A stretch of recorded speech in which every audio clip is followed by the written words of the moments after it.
This is a tale of the recent past. A tale of a time when she was still human. A tale of how flowers were born into the world. You're going to grow up big and strong. A woman murmurs these words to the organic matter growing inside the incubator. She operates the console with a practiced hand. Holographic panels float in the air before her, displaying detailed information on the status of the matter in the incubator. The data is diverse, covering everything from humidity and temperature to the concentration of oxygen, elemental makeup of the soil, and even thermal conductivity. Each number is one piece of a delicate dance. If one fails, the others will follow. It is difficult work, but the woman feels pride at her success thus far.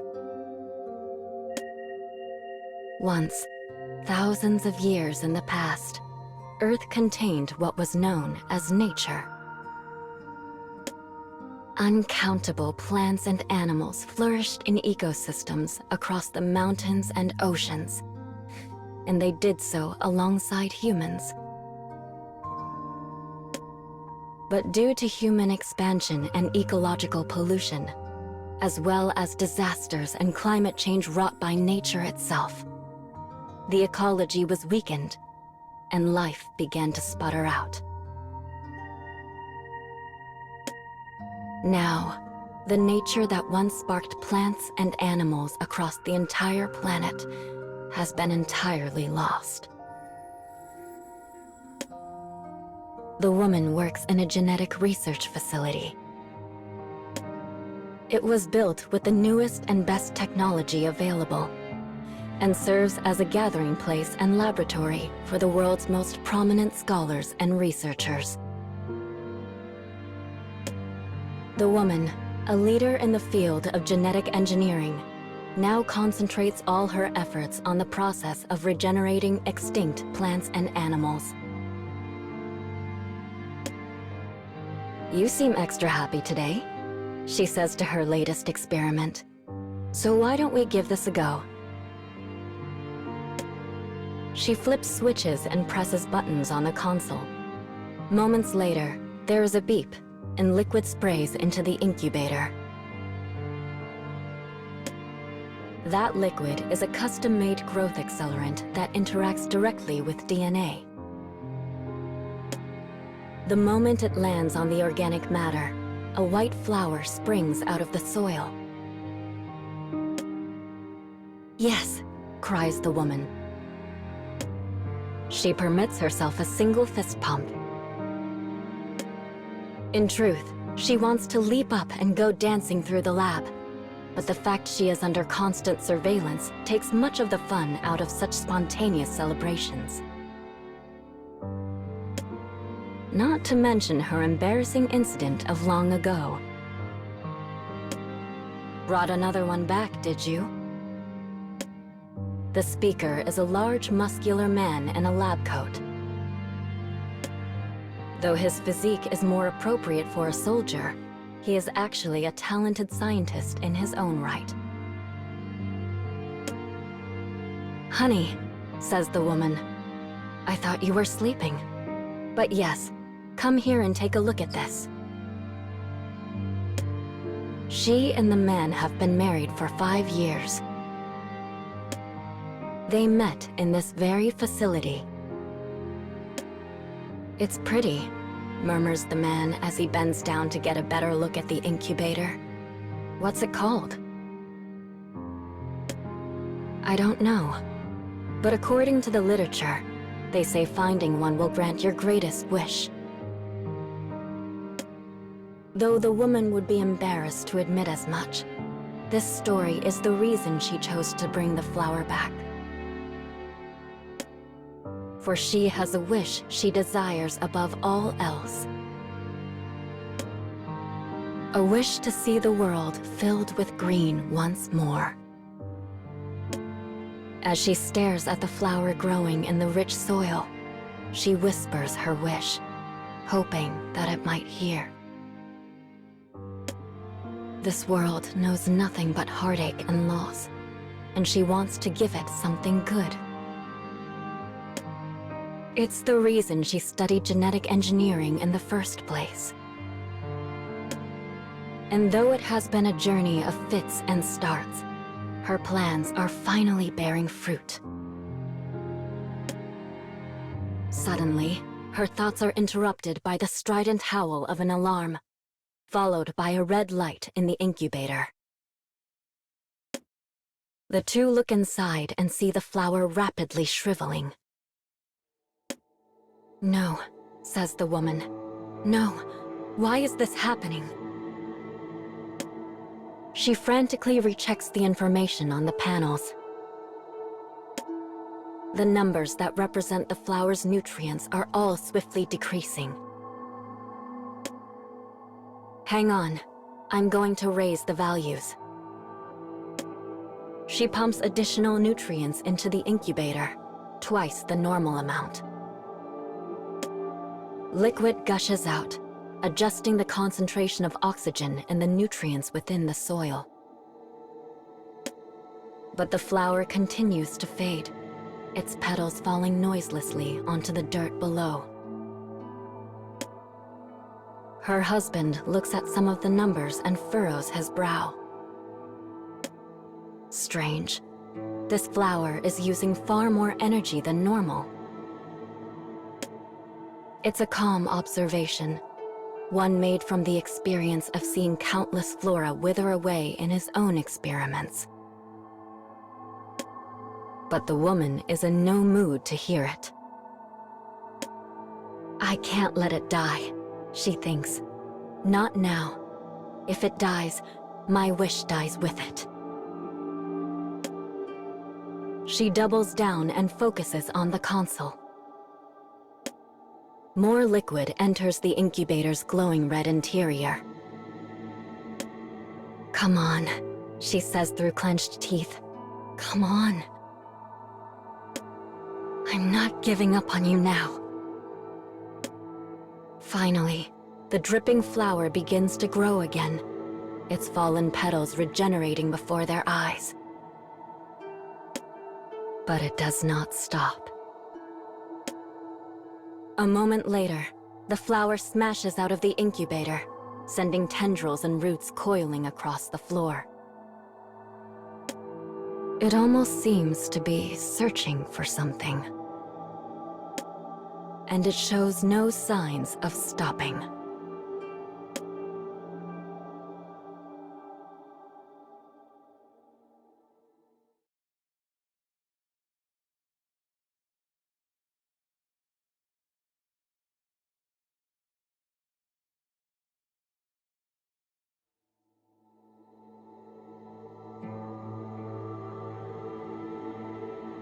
A siren begins to wail.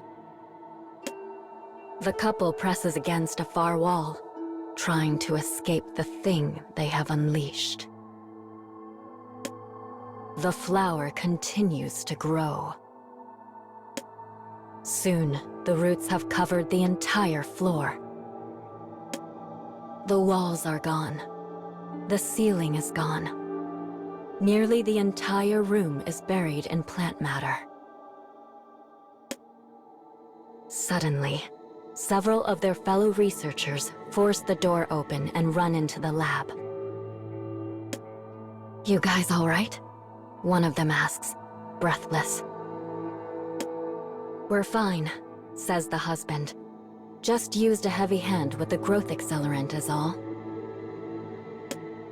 The husband explains the situation because his wife is sitting on the floor, too stunned to speak. Their fellow scientists express relief to know the couple is safe. "I'm sorry," whispers the woman. "God, I'm so sorry." Her husband helps her to her feet and embraces her. "It's all right. I'm just glad you weren't hurt." His warmth melts away the tension in her heart. Hey, did you guys see this? It's really interesting. One of their co-workers is tapping the side of the flower's stem. Others soon gather around to make their own observations, intrigued by the situation.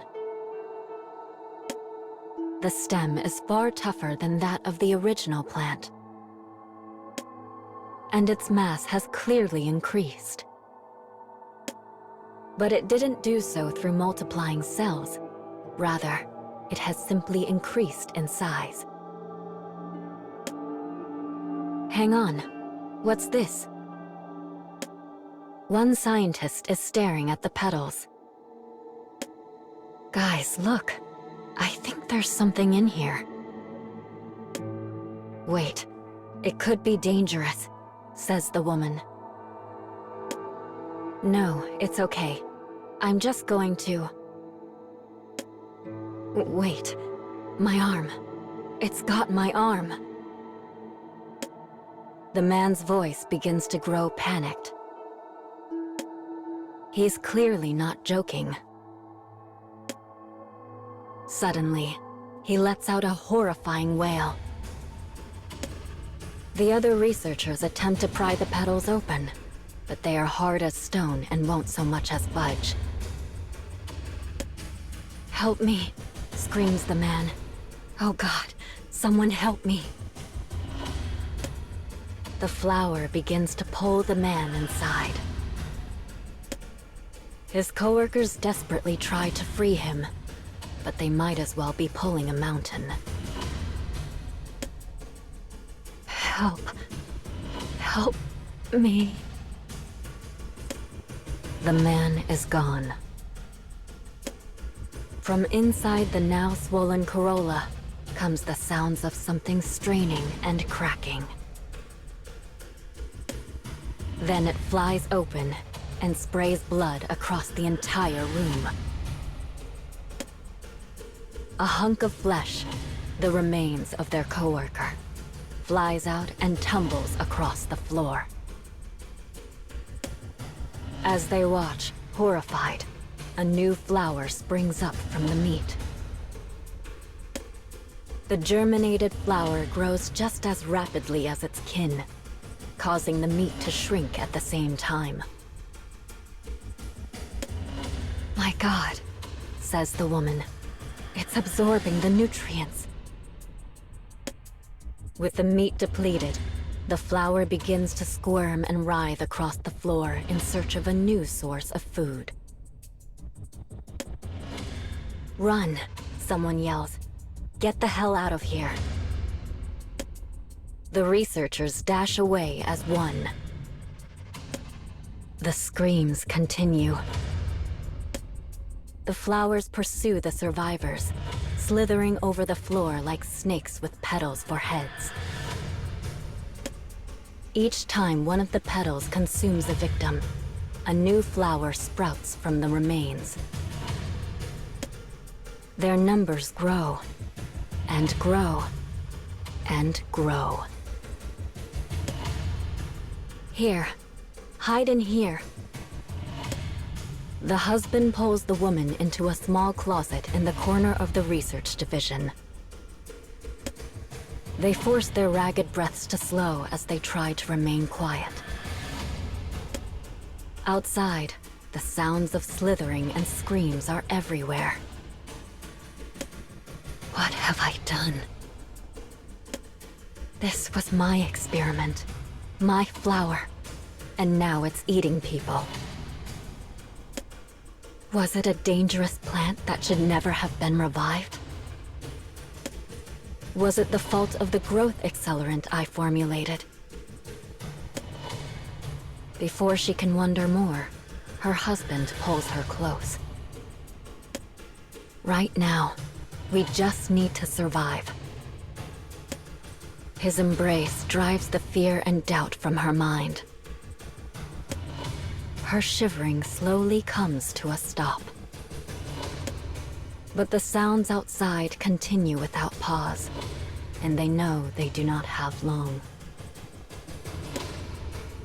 Suddenly, her husband lets her go and reaches for the door. "Hang on, honey. I'll be right back." Before she can say anything, he bolts from the closet, seals the door behind him, and runs down the hall while making as much noise as he possibly can. It's clear he's trying to lure them away. "No, please. Please don't leave me here alone."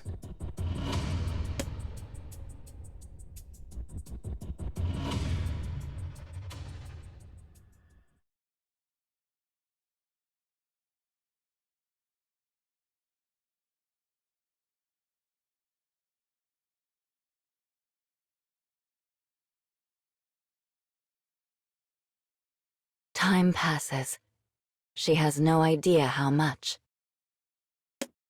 Eventually, the slithers and screams die off, leaving the facility enrobed in an unnatural silence.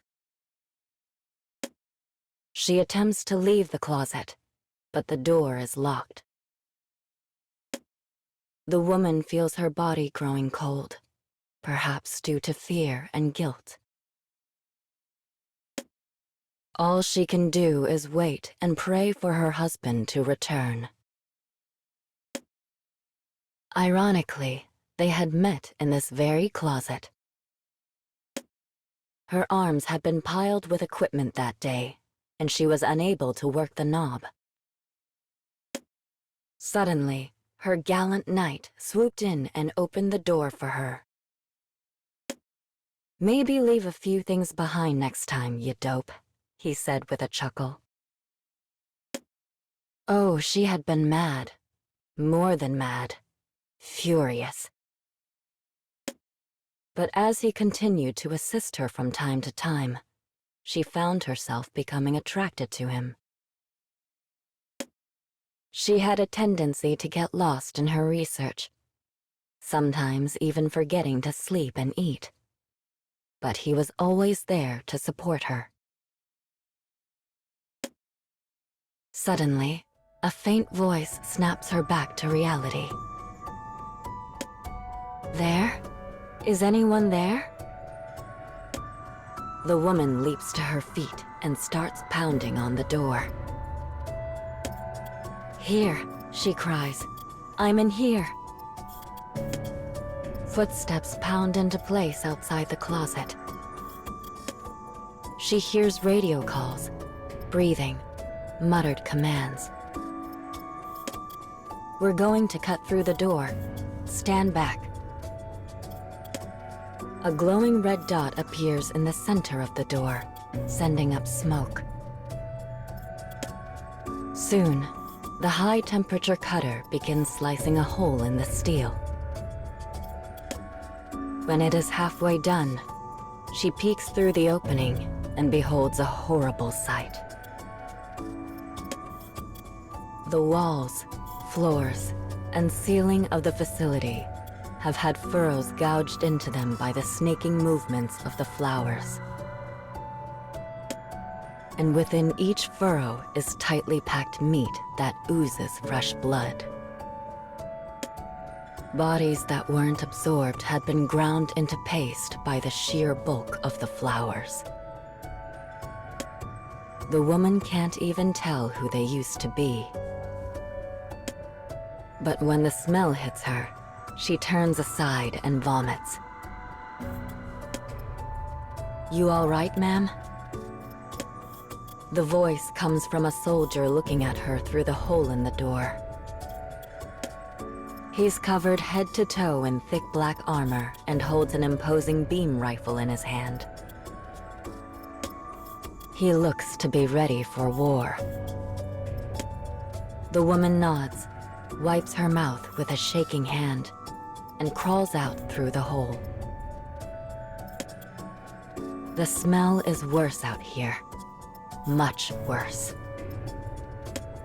And it brings everything rushing back. The screams of pain, the snapping of bones, the delight of the flowers as they ate. She can hear and see it all over again. She turns to the side and vomits once more, but all that comes out is a stream of yellow bile. Her body has nothing left to give. Were there any other survivors? Asks the woman, hoping against hope for a miracle. The soldiers just shake their heads.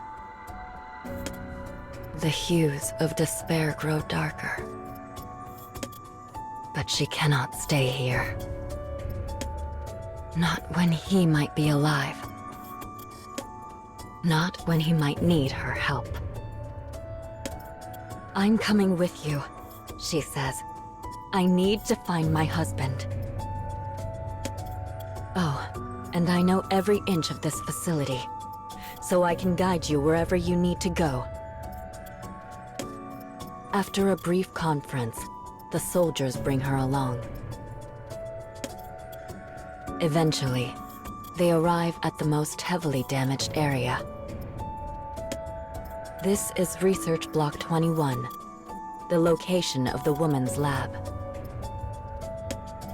It's as if someone redecorated the room to look like a version of hell. Everything, from the floors to the ceiling, is painted red. Blood from the birth of a flower. How many of her coworkers had been consumed? How many had she killed? The guilt chills her to the bone. Suddenly, a deep bellow rumbles out. Something is coming their way. Something massive. In positions, now. The soldiers raise rifles to shoulders as the enemy approaches. It's a flower, one far bigger than any they've seen before. It is the most horrible sight imaginable. The petals are imprinted with the faces of victims. Not one face or two, but dozens. But the military captain pays this no mind. All units, fire. The world dissolves into a hail of gunfire. The flower begins to scream. My God, it sounds human. Could it really have evolved human traits so quickly? Above the crackle and roar of the firefight, the woman hears a most familiar voice. And when she looks at the flower again, she sees the face of her love. Stop! Don't shoot him! She rushes for a nearby soldier, but he pays her no mind. Her pleas go unheard. Her actions are meaningless. Her husband is gone. Knowing this, she breaks down into sobs. This is my fault. It's all my fault. I'm sorry. I'm sorry. I'm sorry. When the fighting stops, the flower lies unmoving on the ground. The woman cradles her dead husband and continues to apologize. She does so until her voice finally fails her.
Months go by.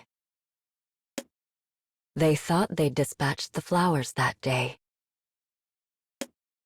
But they were wrong. Another flower had been found, then another, and another. The flowers sow seeds soon after they are born. It is all anyone can talk about anymore. The news is nothing but death figures and horrible stories. And those who manage to escape often find they have no home to return to. The flowers evolve. They adapt. They increase their reproductive rates, perfect their strategy, and soon are the greatest disaster the world has ever known.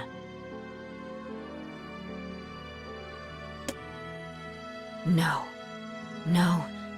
No. Enraged, the woman smashes her hand against the console. Her cheeks are hollow, her eyes darkened pits. She can't remember the last time she slept. Currently, she is working in a small laboratory constructed by another organization. Their only goal is to find a way to stop the flowers.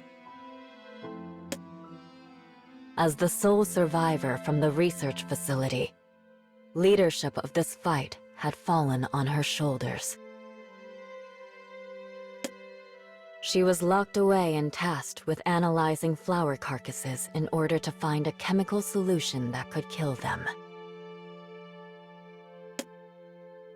For a time, it looked like their quest would be successful. But the flowers quickly evolved a resistance to the solution. Each time they created a new chemical, the flowers adapted to counter it. Now, she stands before a flower in a massive incubator. On its petals, she sees the faces of her coworkers and husband. Her mind has whirled with thoughts since that day. Were they things she should not wish for? Did they go against nature? Was all of this technology too powerful for humans? She has thought about putting herself out of her misery. But when she thinks of what her husband went through, she finds herself driven by the need for redemption. But this, too, is coming to an end. It has been 5 days since her liaison with the outside world stopped arriving. Perhaps he decided the research was fruitless and walked away. Perhaps a flower killed him. Her food supplies are gone, yet she feels strangely at ease.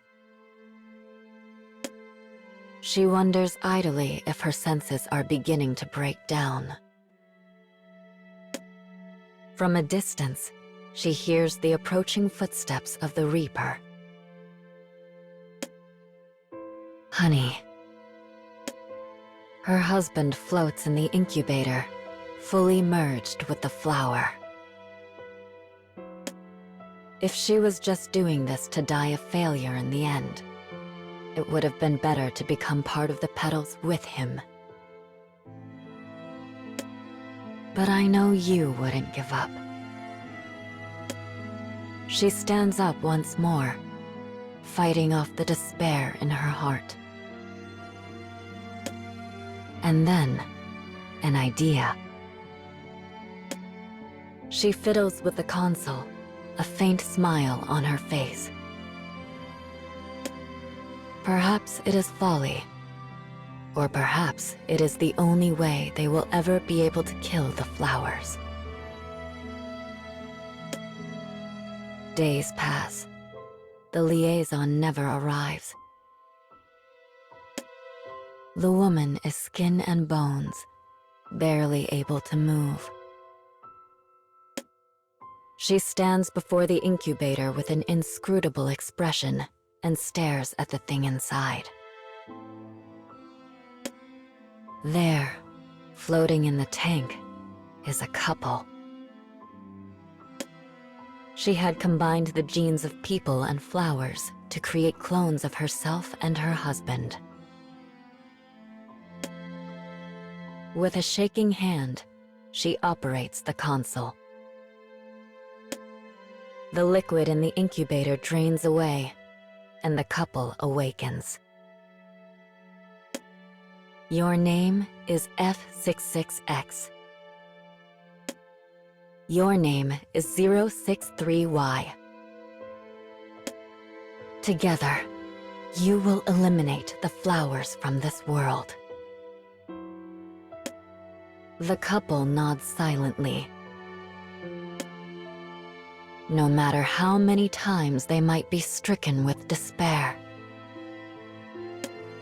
no matter how many times they meet a cruel end, they will be reborn again and throw themselves into battle with the hated flowers anew. That is how they will achieve victory, and how the woman will gain her redemption. And so, she gives her cloned self its first order. Kill me. The clone nods silently and wraps its hands around her neck. As fingers tighten, consciousness slips away. Yet the woman wears an expression of utter peace. Decades pass. The flowers can infinitely reproduce. The clones can infinitely reproduce. Their war rages on to this day. And in the midst of this never-ending battle, nature begins to take root within the empty cities.